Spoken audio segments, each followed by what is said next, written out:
It's buy and try day. All arms today. Heavy week. Finishing up heavy week. We're going to start with a cardio movement. We're going to try and get some of the acid out of the legs. They're probably a little sore. So best effort on this depending on how sore your legs are.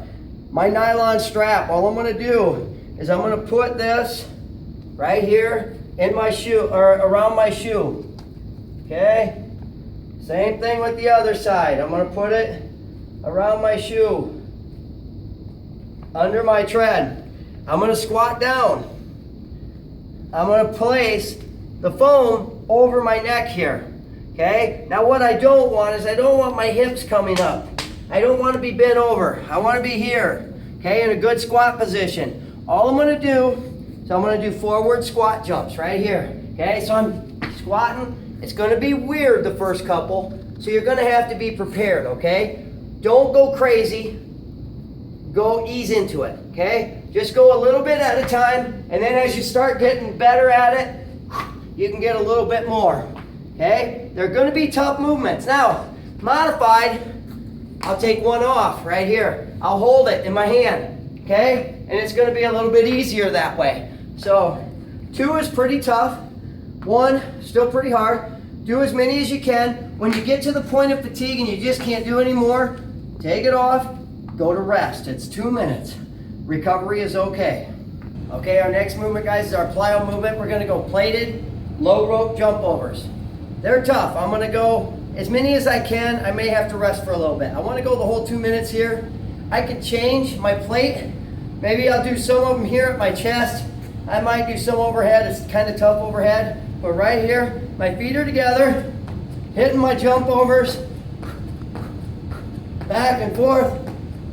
If I get to that point, I gotta rest. I'll hit my recovery breaths in my nose, out the mouth, and then I'll come back in, okay? Be careful how much weight you grab on that plate. Try to go as hard as you can for the 2 minutes. If you're not comfortable jumping over, you can do it without a plate. That can be the first modifier. Or I can jump over one at a time using the inside toe as a modifier right here. The inside toe is kind of helping me modify my movement. Okay guys, on this one, we're gonna go in what I call an elbow out bicep curl, okay? On this one, I want to face. So you may use 1, you may use 2 bands, depending on where you're at, okay? But I'm going to go pretty heavy on this movement, and I'm going to keep my elbows out right here. So what I don't want is I don't want to pull here into my body, okay? Worst thing I want to do there. I want my elbows out, and I'm just going to pull right here. That might be a little bit heavy. I thought I could do it. Turns out I'm weaker than I thought. Okay, right here, my elbows stay out. I'm just gonna pull right into my chin.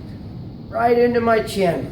Slow, steady on that band. Doesn't take much. Right here, nice square with my hips. Okay, keep the elbows out. Go as long as you can. These definitely, you should be done in 40 seconds.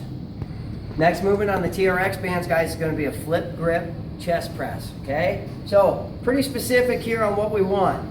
When I want to keep these straps off my shoulders or they're going to rip me up a little bit, okay? I should be able to keep a pretty good angle here. So I'm hitting my chest press movement, but I'm trying to engage on my arms and my back a little bit instead of my shoulders. So as I come down, all I'm going to do, notice how I flip my hands. My palms are now facing forward as much as possible. And then as I come back up, I'm turning them back in. Okay, so now my palms are towards my body. Coming down, I open up my palms. Going up, I close them back off. Open them up on the way down. Close them off on the way up. Okay, so you're just rotating those palms as much as you can on the way in and out. Okay guys, we're gonna grab a heavy set of dumbbells. We're going to hammer curls. Heavy dumbbells. I'm not looking for more than 8 to 10 out of each arm. So I'm here, my palms are in, we're gonna go standing, okay? So I'm gonna pull right up to the shoulder here, back and forth, okay? I should be able to go maybe 30 to 45 seconds, at most. And then after that, they're gonna be down. I'm gonna rest and I'm gonna go to my next movement. Next set's gonna be a dual movement, guys. We're gonna go dips to a tricep push-up. I'm gonna give you some elevation on your tricep push-up. So we're gonna hit a box right here. I'm just gonna knock out 8 tri push-ups right here, or dips, sorry. I'm gonna hit 8 dips. I'm gonna come up, I'm gonna turn around. My elbows are gonna be tight. I'm gonna put my fingers down on the box if possible, right here. My elbows are in, okay? And I'm gonna hit 5 tricep push-ups. Notice my elbows come right across my ribs on the way down. Hitting them here. If it's a struggle, you can, depending on your shoulders, your arms, some of you may have to put fingers forward. Adjust what you need. And then I'm right back down. I hit 8 dips again, deep as I can get, and I'm right back to 5 tri push-ups. Hitting them hopefully for the whole 8 minutes, or as long as you can go. That's movement number 6. That ends the week, guys. Have a great arm day. Have a great weekend.